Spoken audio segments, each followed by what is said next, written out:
On this episode of River and Trail, join us as we explore the Cedar River and its surrounding trails.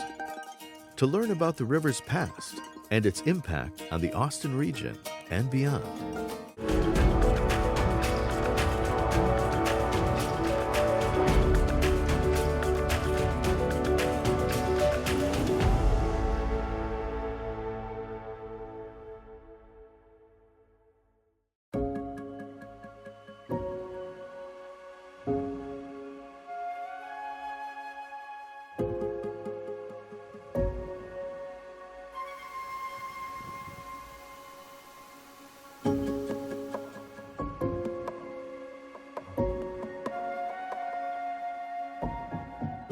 Minnesota has been called the land of 10,000 lakes. But here in the southern part of the state, we are better known for our rivers. One such waterway is the Cedar, originally known as the Red Cedar River, so named for the red cedar trees growing along its banks.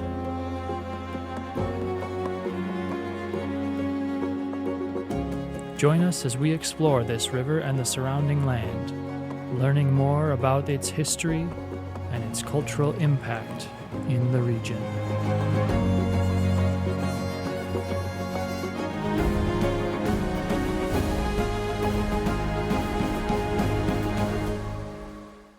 Starts up in Hayfield, very small stream up there, and starts, I think, goes over 300 river miles down to the Iowa River and onto the Mississippi.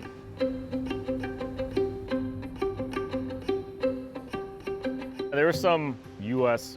explorers or military groups that came through the area in the 1840s. Early 1850s, the first settlers started coming here and establishing themselves about where downtown Austin is today. Usually everybody's pretty close to the river, it seems like, but then it took off after that, and then I think the first dam about mid-1860s, and then things kind of started to flourish for Austin after that. But a lot of the river had some other towns that were competing with Austin in those early years, like Two Rivers, which was washed away in the 1858 flood, and then Ramsey out here was also seen as, maybe a major city for the county.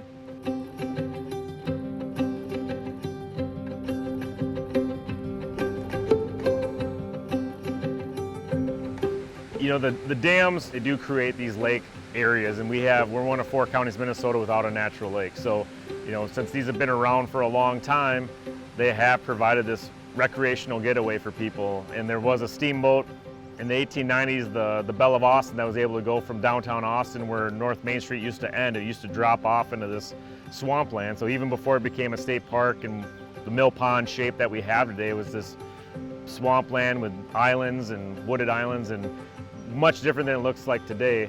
And they would go up a couple miles upstream by Oakwood Cemetery, and there was an island, and people would have gatherings up there, and then they'd hop back on the Bell and come back to Austin. And so supposedly, I think part of it, the operator stopped running it, but there's another story that the island was overrun with snakes, and so whatever that may be, but it's just cool to read about some of those ways that people use the river.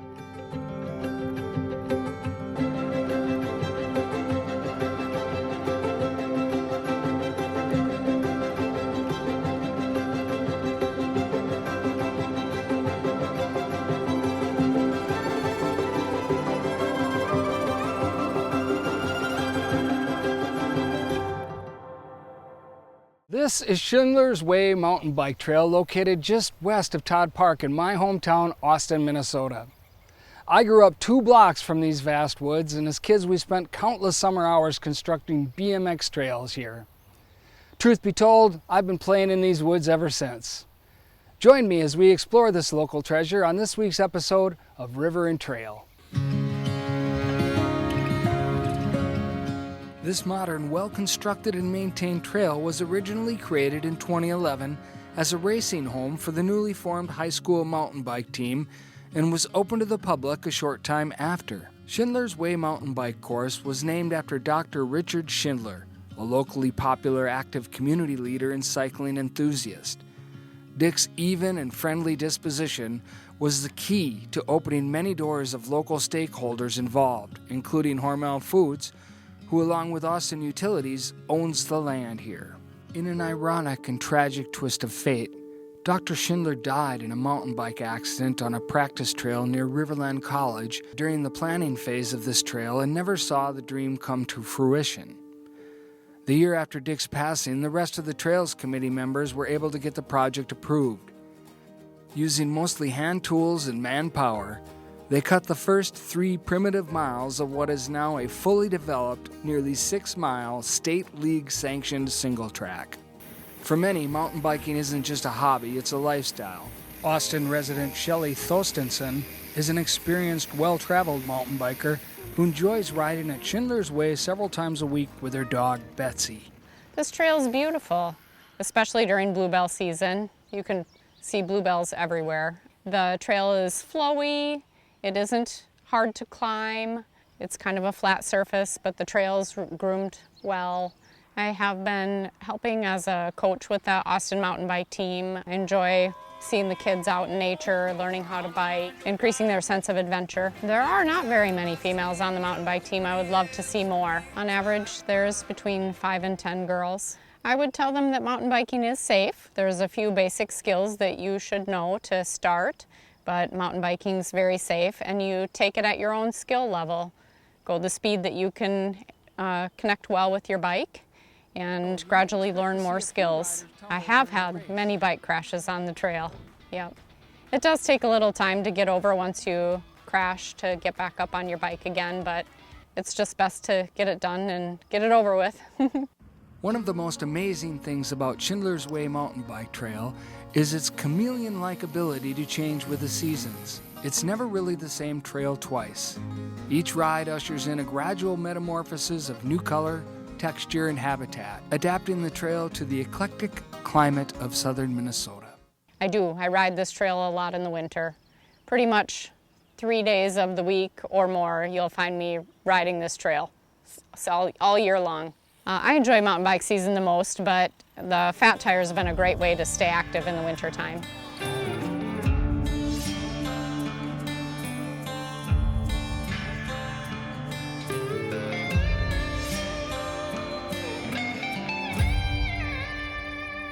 There is no off-season to contemporary off-road biking.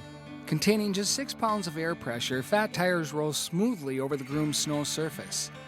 The only time the trail is actually closed is during wet periods or for occasional maintenance, usually following a significant rainfall or storm. Otherwise, anyone can enjoy a free ride anytime.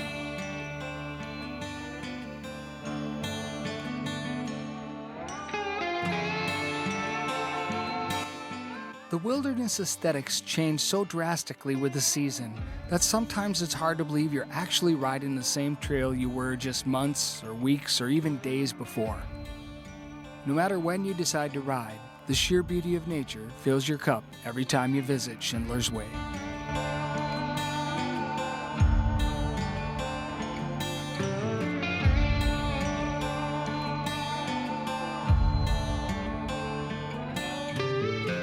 I enjoy just getting on my bike and coming to the trail, and you have to leave all your other thoughts behind.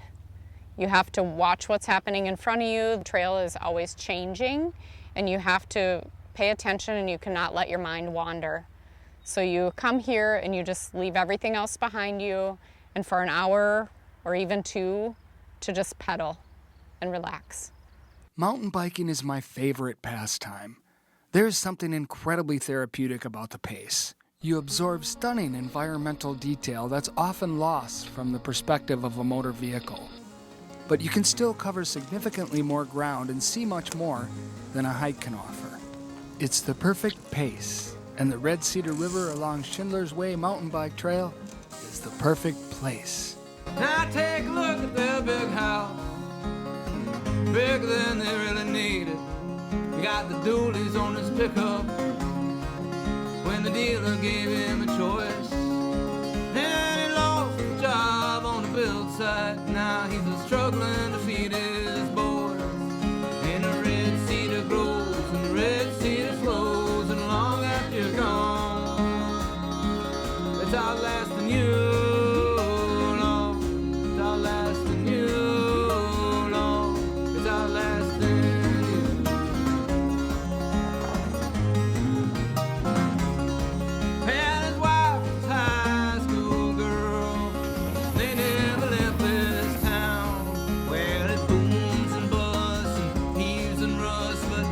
can't bear to go.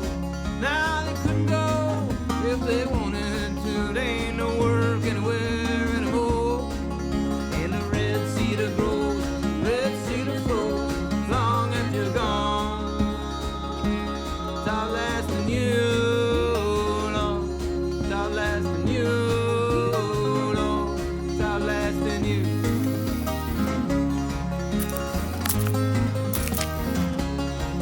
She's been serving food down in Bud. Can't stand to see her there. Where the desperate men sit and drink, stare a little too long at her legs. Well, he sits home with the kids at night, hides the worry on his face. And the red cedar grows, red cedar flows, and long after you're gone, it's outlasting you, Lord. It's outlasting you, Lord. It's outlasting you.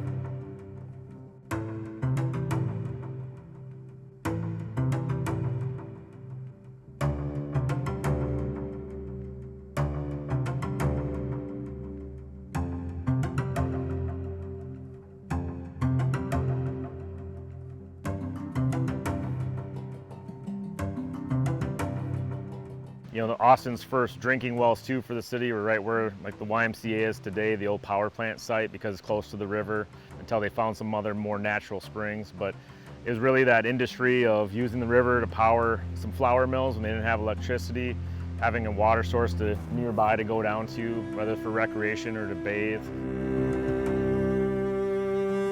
Also the wildlife along that river corridor and the fishing. The stories are wild of how many fish people would catch long ago, and not realizing that it would take, you know, they wouldn't replenish their population real quickly. So they really relied on the river, including for mussels, which we educate kids out here about, whether they were using it for food, looking for pearls to sell off, or using them to make buttons for clothing. So, you know, the river was a life source for a lot of people.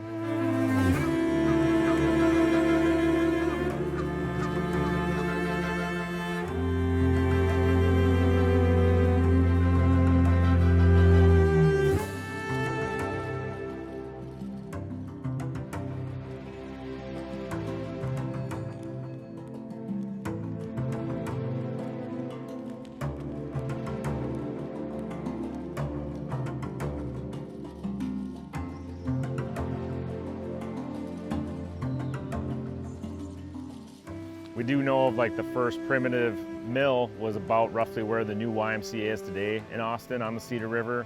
Just a hollowed out stump that apparently was known by the European settlers, the first white settlers to come to Austin.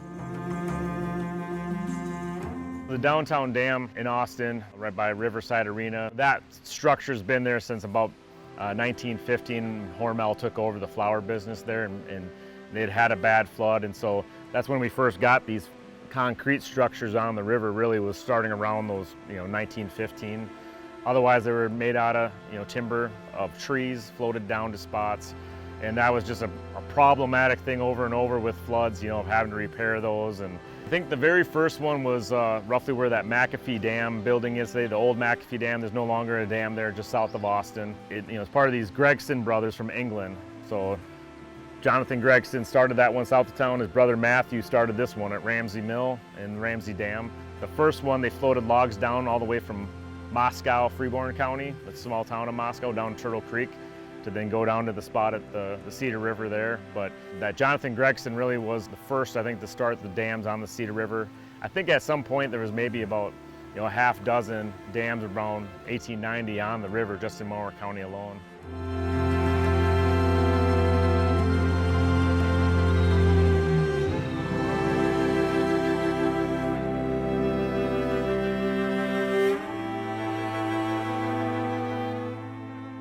The Cedar River watershed we're a headwaters area, so it doesn't start too far from Austin, and it has the main tributary streams like Turtle Creek coming in from the west, And then Dobbins Creek, two very different streams. Turtle Creek doesn't change much in elevation, very slow moving, and Dobbins Creek, very prone to flash flooding, hillier terrain, at least for Mower County. Those two converging in the Cedar and the south side of Austin can create some of the flooding issues we've had over time.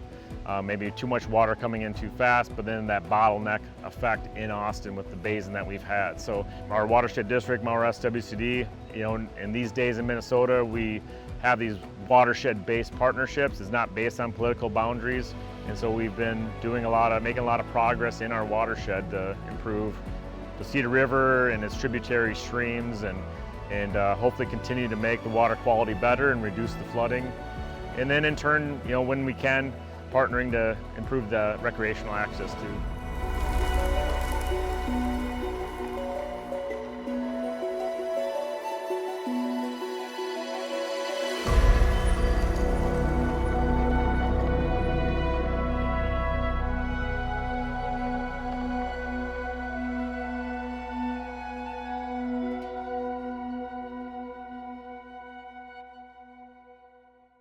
The Cedar River forms near Hayfield, Minnesota, and grows formidably as it flows south toward Austin before spilling over the border into Iowa. Over the last 2 decades, the city has paved several trails adorning the river from entry point to exit. These days, cyclists in Austin can access most points of interest through the bike trail system. Like other cities, Austin has learned the value these convenient pathways add to the accessibility and livability of a city. The population has embraced their presence here, frequently utilizing them for both commuting and recreational purposes. So at what point in history did Austin start to embrace bike trails? So I think originally the first segment of trail built was the mill pond, or the trail around the mill pond. That was back in 1995 actually, so that's been there a while. So did the floods play a role in the implementation of trails, the when and the how? I think absolutely. Every time, if you look at where the trails go on the map, you'll notice they're in proximity to the river. And as the city did their flood control project and flood mitigation, they looked for places to put trails. And what better place than along the river to ride a bike? What would be the future of the Austin trail system? So the city engineer maintains a map. It shows existing trails, future trails, planned trails that are on schedule, that sort of thing. There are some additions scheduled. I think if you look at that map, what I see is some additional trails like in the northwest part of town, because really our trails are concentrated on the east side because of the waterways. So on the west side of town, I think is some future plans to connect. They did one outgoing west all the way out to the car dealers and things out there on the old highway. So I think there's plans to build more in the west part side of town. But just connections too. I mean, just to connect one trail to another. Some are disjointed a little bit, but that's what they're trying to accomplish. Yeah. If you notice, the trails are all they connect the parks, which it's good. I mean, people ride to the park, or they might just, stop as they're on their ride. And so I think that has a lot of, offers a lot to people to get out on the trail. Maybe they just want to go to the park, but they ride their bikes. Sure. So Steve, the Austin trail system has obviously, improved a lot in the last couple of decades, we could say. How does it stack up, though, to other communities, do you think, that have trail systems, which most, I think, or all communities basically have some sort of trail system now? A lot do, and I haven't experienced a lot of them, but I'm proud of Austin's trails. I think the city has done a great job. I know some cities have more miles, obviously. I've ridden up in Minneapolis. I mean, they're one of the top in the nation, believe it or not. Right. But Austin, where I live, what a great thing to do, Just go out close to home, don't even have to take the car out. Yeah. So I think people who are out on the Austin trails and know where they are, some don't. Some residents don't know what we have. Right. So I would encourage people who aren't unfamiliar with, what we have as trails in Austin, just take a ride someday or take a walk. Yep. Just take a look. Oh. It sounds like really good advice, Steve. How about you and I take a ride right now? I think we should. Beautiful day, right? Great. Thanks a okay. lot. Thanks, Dan.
There's a lot of northern. I remember a couple years ago, a couple of guys in a John boats when my family was just doing a kayak trip. They've been out for a couple hours. We're up to about 30 northerns they caught in this stretch of the Cedar.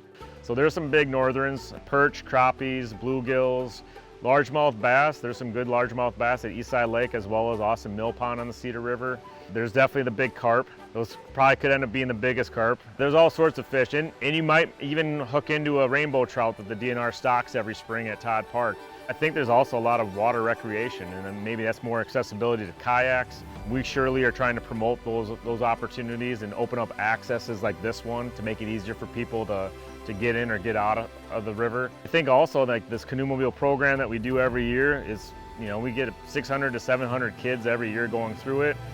And a lot of them, it's a good number of them that's their first time ever floating on water in any type of watercraft. And it's probably the safest way to do it with this crew and their huge 10-person canoes. And it's a fun way to do it too. And they learn the techniques and the safety and everything involved. And so we hope they take that and come back out to places like this or find a way to get on the river. And now that we have a local outfitter too who lives on the river south of town, I mean, they're doing a great job of providing that opportunity and promoting it as well. We both have a background of enjoying paddling and all of the different rivers around Minnesota and some in Wisconsin as well. And we live here in Austin. We live on the river, and we just wanted to share the beauty of the State Water Trail that runs through Austin with those that may not have their own equipment or may have never paddled before. And we just think it's a beautiful State Water Trail we have here, and we just wanted to allow others to be able to enjoy it as much as we do. We started last summer, about midway through the summer, so this is the beginning of our first full season. We do have regular hourly rentals available throughout the calendar season, and then we do river rentals as well. So we have a couple different river routes they can choose from. There's 3 of them.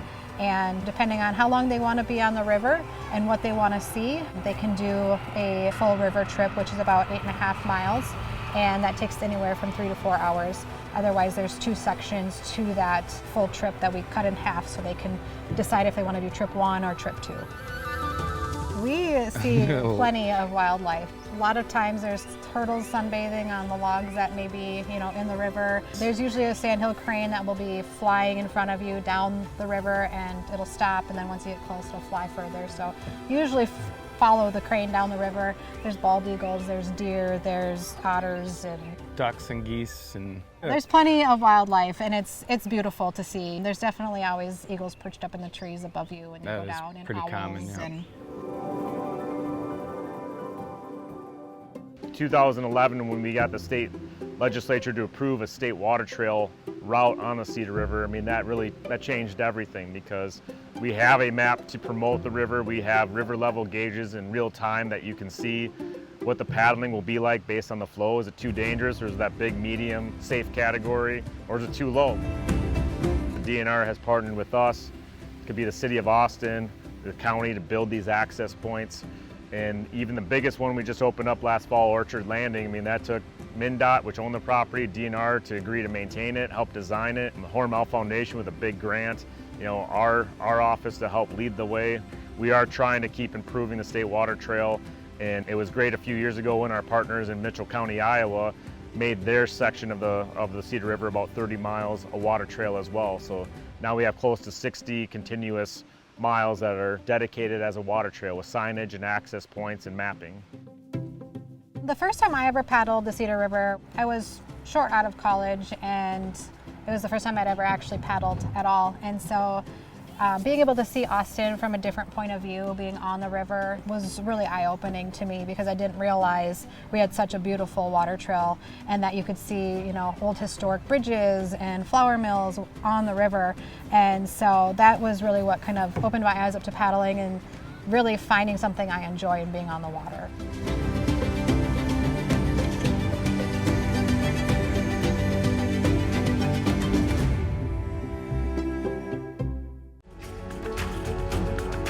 All right, I got sunblock on my eyes. I'm not crying over this, I swear.